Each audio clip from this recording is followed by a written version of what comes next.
अस्सलाम वालेकुम viewers, welcome to my channel MCQs for you. तो आज की वीडियो भी केमिस्ट्री से रिलेटेड MCQs की है। इसका एक पार्ट मैं ऑलरेडी अपलोड कर चुका हूँ। इस तरह और भी केमिस्ट्री की जितने MCQs होंगे वो भी अपलोड होते रहेंगे। और आज की इस वीडियो की शुरुआत जो है ये सेकेंड ईयर की केमिस्ट्री की MCQs हैं। अभी चंद पार्ट्स में हम पीरियोडिक टेबल से रिलेटेड जितने भी MCQs होंगे हम वो अपलोड करने की कोशिश करेंगे। तो चलिए जी, आज शुरू करते हैं क्वेश्चन नंबर 21 से। Which element has the largest first ionization energy. नीचे दिए गए एलिमेंट्स में से कौन सा ऐसा एलिमेंट है इसकी आयनाइजेशन एनर्जी, पहली आयनाइजेशन एनर्जी सबसे ग्रेटेस्ट है। लिथियम पहले पीरियड की हाइड्रोजन के बाद टॉप पे है और लिथियम की सबसे ज़्यादा आयनाइजेशन एनर्जी है, because down the group ionization energy decrease होती है। Option A is the correct option. इस तरह क्वेश्चन नंबर 22 में पूछ रहे हैं which of the following pair are chemically dissimilar. Calcium और जिंक जो है ये दोनों मुख्तलिफ पीरियड्स और ग्रुप से बिलोंग करते हैं, तो इसीलिए ये एक दूसरे से डिसिमिलर है। Option D is the correct option. Similar elements वो होते हैं जो सेम ग्रुप से बिलोंग करते हों। क्वेश्चन नंबर 23 में ये पूछ रहे हैं which of the following elements is most electronegative. तो ये आपको पता होगा, fluorine is the most electronegative element of the periodic table having electronegativity value of 4। Question number 24 की तरफ जाते हैं। Which of the following is the greatest metallic character. सबसे ज़्यादा मेटालिक कैरेक्टर जो है ये सीजियम की है। Down the group metallic character increase होती है, ये बात आपने ध्यान में याद रखनी है। Option D is the correct option. Question number 25 में पूछ रहे हैं highest hydration energy is.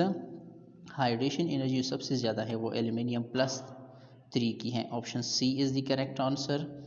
Hydration energy means when 1 mole of ions interact with water molecule, this is known as hydration energy. Question number 26 में पूछ रहे हैं which of the following is highest value of ionization energy. Ionization energy जो है सबसे ज़्यादा वो sodium की है, 496 किलो जूल पर मोल।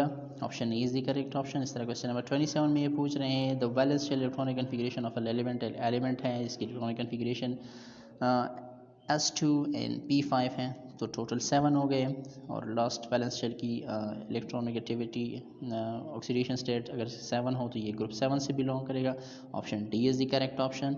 सर क्वेश्चन नंबर 28 में पूछ रहे which of the following pair of atomic number represent second A elements. तो इसमें आप सी को देखें, 4 और 20 ये हो सकता है क्योंकि दूसरे ग्रुप से जो भी बिलोंग करता हो उसकी पहली इलेक्ट्रॉनिक कन्फिगरेशन कम से कम ऑड नंबर में नहीं होनी चाहिए। आप पहले देखिए 3 3 3 ऑड नहीं हो सकती, इवन हो सकती है। बाकी अगर 20 का आपको पता ना भी हो तो आप पहले से अंदाज़ा लगा सकते हैं।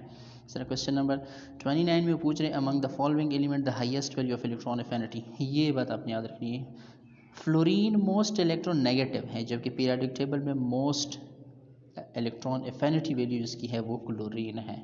क्लोरीन की सबसे ज़्यादा इलेक्ट्रॉन एफिनिटी वैल्यू है।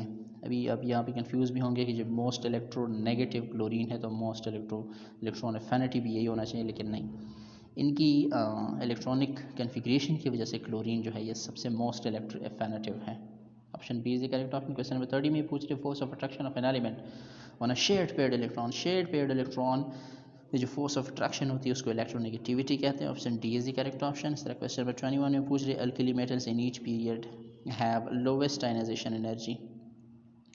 अल्कली की हर पीरियड में सबसे लोवेस्ट आयनाइजेशन एनर्जी होती है। क्वेश्चन नंबर 32 में ये पूछ रहे थे correct order of electron affinity. तो अभी ये हो गया, इलेक्ट्रॉन एफिनिटी की जो सबसे ज़्यादा इंक्रीज है वो क्लोरीन की, तो ऑप्शन सी को आप देखिए, option C is the correct option, chlorine फिर फ्लोरीन फिर ब्रोमीन। क्वेश्चन नंबर 33 में ये पूछ रहे which of the following does not exhibit the periodicity and properties of the element. Periodicity of properties mean जब properties दोबारा रिपीट होते जाते हैं, known as periodicity, is phenomenon known as periodicity। हाँ, ये periodicity आयनाइजेशन एनर्जी में होती है, इलेक्ट्रोनेगेटिविटी में होती है, टॉरल रेडिस में होती है, ये इनके लिए है। लेकिन इन पी रेशो को आप देखिए, neutron to proton ratio doesn't follow periodicity, ये पीरियोडिसिटी को फॉलो नहीं करते। Option B is the correct option. Sir question number 34 में पूछ रहे polymeric intermediate hydride can be. ये मैग्नीशियम और बेरिलियम आपने याद रखना है, ये वो दो एलिमेंट है कि जो इंटरमीडिएट हाइड्राइड या पॉलीमेरिक हाइड्राइड बनाते हैं, इसके अलावा कोई और नहीं बनाता, ये सिर्फ दो है। यहाँ पे मैग्नीशियम है नहीं तो beryllium is the correct option, option C is the correct option. अच्छा जी, पॉलीमेरिक हाइड्राइड जो है ये एक चेन की फॉर्म में होते हैं, पुलीमीन कई ज़्यादा बेरिलियम मैग्नीशियम हाइड्राइड के साथ अटैच होते लंबी चेन बनाते हैं, that's why we call it polymeric chain. Question number 35 में ये पूछे the highest acidity is shown by. Acidity आपने चेक करनी होती है तो एसिडिटी को आपने चेक करना है तो according two electron lone pair concept या फिर लीवियस कंसेप्ट आप कह सकते हैं, जो इलेक्ट्रॉन पेयर एक्सेप्ट करता है वो एसिड होता है। तो अब ऑप्शन ए में मैंगनीज को देखें, ऑक्सीजन की माइनस टू ऑक्सीडेशन स्टेट है 7 तादाद में, तो -14 हो गया। अब -14 मैंगनीज ने करने हैं तो क्या होगा, -14 मैंगनीज ने करने हैं तो 2 मैंगनीज ने 14 इलेक्ट्रॉन प्लस करने हैं, मीन्स उसको देने हैं। तो पर मैंगनीज की यहाँ की जो ऑक्सीडेशन स्टेट आ रही है वो +7 आ रही है, +7। तो अगर दोनों को कंबाइन किया जाए तो +14 हो गया। अब +14 इलेक्ट्रॉन का मतलब ये हुआ कि मैंगनीज +14 इलेक्ट्रॉन दे चुके हैं ऑक्सीजन को। अब अगर मैंगनीज वापस अपने ये इलेक्ट्रॉन लें तो क्या कहलाएगा, ये हाईएस्ट एसिडिक कहलाएगा, क्योंकि सबसे ज़्यादा इलेक्ट्रॉन पेयर इसी को चाहिए यहाँ इस ऑप्शन में। Option A is the correct option. Sir question number 36 में ये पूछ रही थी covalent hydride are usually volatile liquid in gases, जितने भी कोवेलेंट हाइड्राइड्स है वोलेटाइल लिक्विड में होते हैं और गैसेस में भी पाए जाते हैं। क्वेश्चन नंबर 37 में ये पूछ रहे हैं which of the following is not iso electric with other. Chlorine ion को आप देखें, ये आइसो इलेक्ट्रिक नहीं है। आइसो इलेक्ट्रिक हर उस एलिमेंट को कहा जाता है कि जिसकी इलेक्ट्रॉनिक कन्फिग्रेशन सेम आ रही हो। बहुत सारे ऐसे एलिमेंट हैं कि जिनकी इलेक्ट्रॉनिक कन्फिग्रेशन अगर आप करें, एलिमेंट्स नहीं, खैर अगर वो एलिमेंट्स आइंस में पाए जाएं तो कई सारे ऐसे हैं कि जिनकी इलेक्ट्रॉनिक कन्फिग्रेशन सेम आ सकती है। फॉर एग्जांपल अगर किसी की इलेक्ट्रॉनिक कन्फिग्रेशन आखिर में 1:2 2:2p4 आ रही है, तो हो सकता है कि 3-4 की ऐसी है 1:2 2:2p4, लेकिन क्लोरीन की किसी के साथ नहीं होती। Option D is the correct option. Question number 38 में ये पूछ रहे which of the following oxide is amphoteric in nature. तो ये एंटीमनी और ट्राईऑक्साइड, अब डी नंबर को देखिए, ये जो है एम्फोटेरिक इन नेचर है। Option D is the correct option. Question number 39 में ये पूछ रहे थे metallic point the melting point is lowest for. Magnesium का सबसे लोवेस्ट मेल्टिंग पॉइंट है, जबकि मैग्नीशियम के बारे में आपको पता होगा, ये अगर आप हाथ पे भी ले लें तो ये बॉडी से टेम्परेचर जब इसको प्रोवाइड होती है इससे भी मेल्ट होता है, क्योंकि आई थिंक 27, 28, 25 ये उसकी मेल्टिंग पॉइंट है। Question number 40 which of the following is not true for metallic. Metalloid, metalloid के लिए कौन सा जुमला ठीक नहीं है, they are border line element that exhibit both in metallic and non metallic. अच्छा, ये बात जो है ये ठीक नहीं है मेटालिक में। दे आर बॉर्डर लाइन ये होते हैं, बॉर्डर लाइन पे होते हैं, मेटालिक भी होते हैं, नॉन मेटालिक भी होते हैं।